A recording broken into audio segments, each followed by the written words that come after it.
AskReddit by the Blanket Fort Pirate. What's something we all just pretend no one does, but in truth we know we all do it? Making up fake scenarios in our head. I have literally cried over scenarios that weren't real. Trying to fart carefully so that it doesn't make too loud of a sound. Unless you're alone. Then I'm trying to recreate a sonic boom. Make snap judgments about people based on their appearance. This could be anything from race, gender, age, clothing, hairstyle, facial appearance, etc. We make these judgments before we have time to think about it. It's almost instant. None of us like to talk about this because some of these judgments are controversial. I've read someone say to not judge yourself on your first thought about a person but by your second. Your first thought is instinct or society telling you what to think. Your second is who you actually are. When you go into an aisle in the grocery store and you see someone in front of the object you're looking for, so you pretend you're getting something else all while hovering near them waiting for them to leave that area so you can get said object. I told my wife about an experience at Walmart where 3 people were blocking the bulk cheese bags while having a full-blown reunion conversation. It's the cheese section. There was no reaching around the double cart blockade. It's a high traffic grocery section and deserves some respect. I was too polite to say anything and did a couple of loops until they finished. They were blocking the cheese, plain and simple. This is now a household phrase used when someone's in your way, frequently parroted by my progeny. Stop blocking the cheese.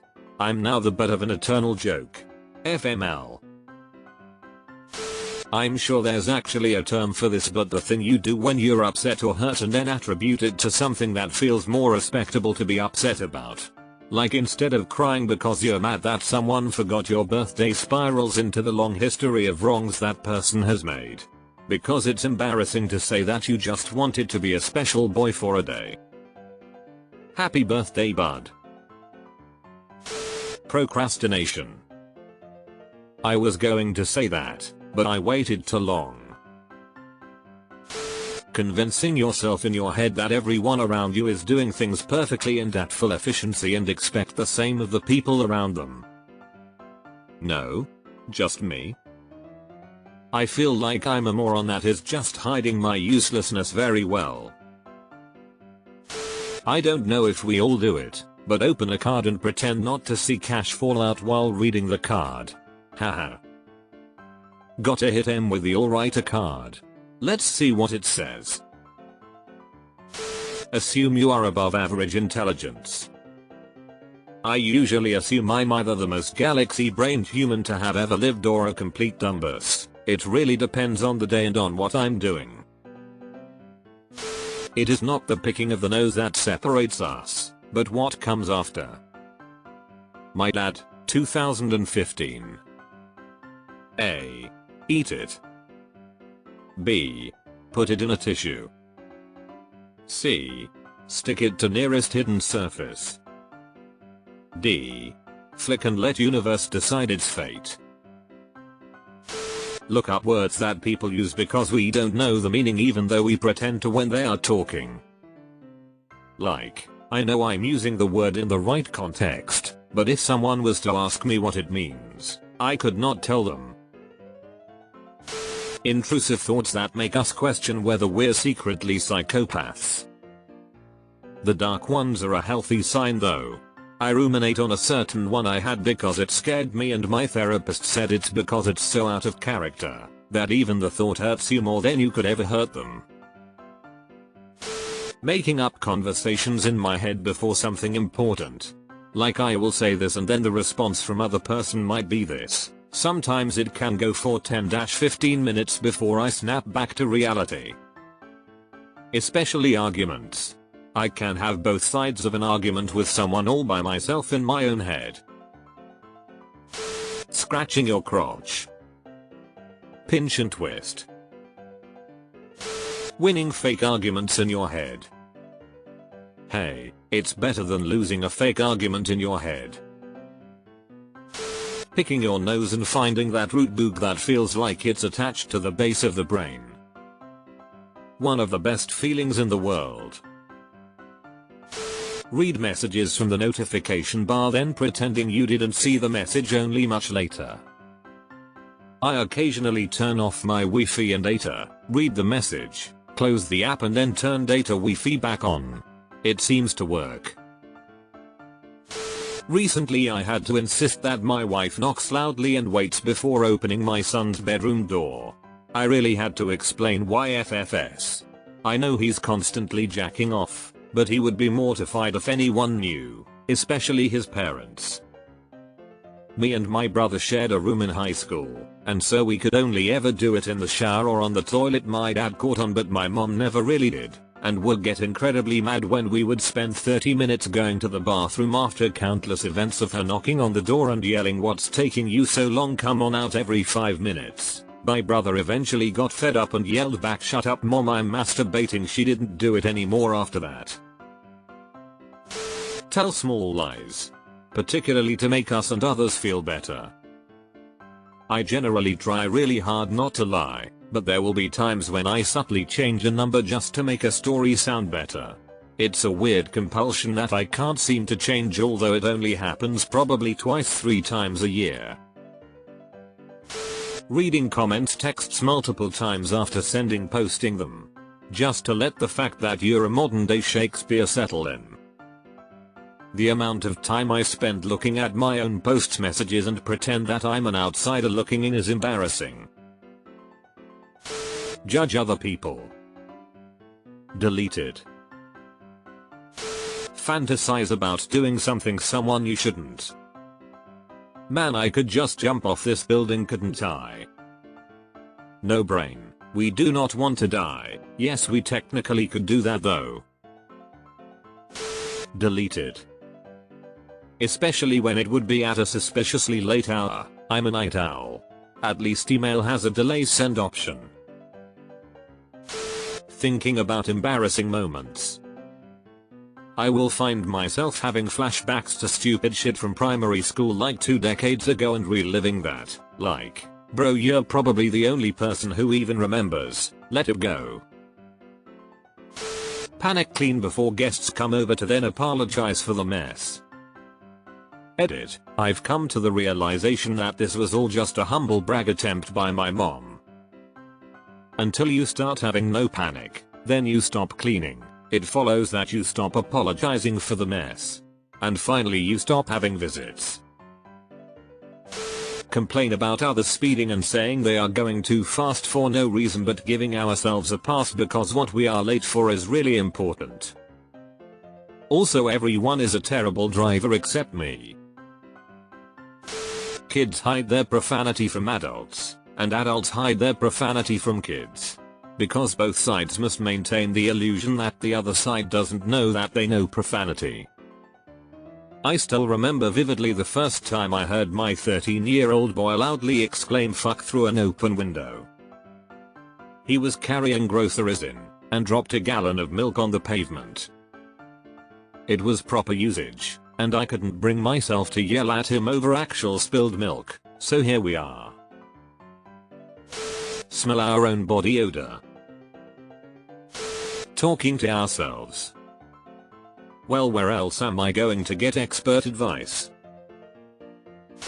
Take shits. It's something the vast majority of us do at least once a day, and could not be more natural, yet it's so taboo. I know people who almost shit themselves at school avoiding being known as the person who used the toilet for what toilets are for. Once a day? Must be fucking nice. Picking your nose. I remember being in 11th grade in 2008 and going to the bathroom during class just to wash my hands in hot water. I live in northern Minnesota and have poor circulation. I did this a lot, and one of my teachers came out of the stall, washed her hands and said to herself in the mirror, or maybe me, "Oh man, I broke a nail. How am I supposed to pick my nose now?" 14 years later I still think about this. She really made me feel like we all do that shit during a time I was so self-conscious about just being a human. Daydreaming about childish shit. No, when you ask what I'm thinking and I say nothing when you saw me zone out, I wasn't literally thinking of nothing. For that minute I was a race car driver or an astronaut. Yes, I've made plans in my head on how I would go about trying to weigh my own head or how much I'd like to just wail in that crying baby's face to see how it would react. No, I'm not going to say that when you ask me to my face. I'll lie and say nothing. Say nothing of importance or hit rewind till the last vaguely important plot point to say I was thinking about to save face. Coming up with the perfect comeback in your head long after the other person left. Look at the bowl after we poop. It's actually pretty important to at least glance at it. You might notice parasites, blood, pale poop, etc. You can spot unhealthy feces just from looking at it, and trust me, if you have something wrong with your poop, it's best to find out sooner rather than later. Have a full conversation with your pet. I can't be the only one. Owning a black cat means you'll sometimes discover you've had a 15-minute conversation with a crumpled up shirt on the floor someone on Twitter. Have anxiety after social events. Was I weird? Did they like me? Did I look well enough? We all do this. Your friends don't hate you. They are just as worried about you hating them as you are of them. A healthy person doesn't sit and think about how much they hate a person they either just saw or met. Your real friends won't care about the things you think they hate you for: acting weird, saying something awkwardly, second-hand embarrassment. Just breathe. You are loved, even if it's just by yourself. You are loved. Edit. Thank you so much for the award. I've never gotten one before, so I very deeply appreciate it. Lying about watching a video or seeing a meme someone sent you by text because you can't be bothered at the moment. Pretending you haven't already seen that meme your so just sent you. We think that we are special. Well, I actually have proof I'm special. My mommy said so. Get enraged at the things a bully did 40 years ago. You think you let it go and then something reminds you. Google an unrecognizable number rather than just answer the call to find out who it is. This used to work so much better. The internet is getting more and more useless every day. Nossa picking, masturbation, pimple popping. The list is actually a rather large one. Fart in public. Or when you're in a room with like one other person and it definitely smells like a fart and you know it wasn't you, but you both just pretend like your noses don't work. Watch the call come through and then say sorry I missed your call. Having a proper crotch scratch and then a discreet sniff to see if there's anything we should be worried about. Constantly talking to oneself, making weird noises, and doing weird dances while alone. Or is it just me? Judge others. Then get over the top pissed when it comes back to us. That's because we judge others by their actions, but we judge ourselves by our intentions. Talk to our pets and imagine their responses. Talk to our pets and verbally respond for them, in a funny different voice. Lying about things like how are you or you need help and so on. Incoming call. First thought, oh, why in the heck is this person calling me? Answer, hey George. So glad you called. That immense satisfaction that comes when your fingernail catches just the edge of somewhat hard crusted booger, thereby allowing you to extract a long fat gelatinous snot wad. A feeling so satisfying you want to tell people about it and then you remember, oh, wait,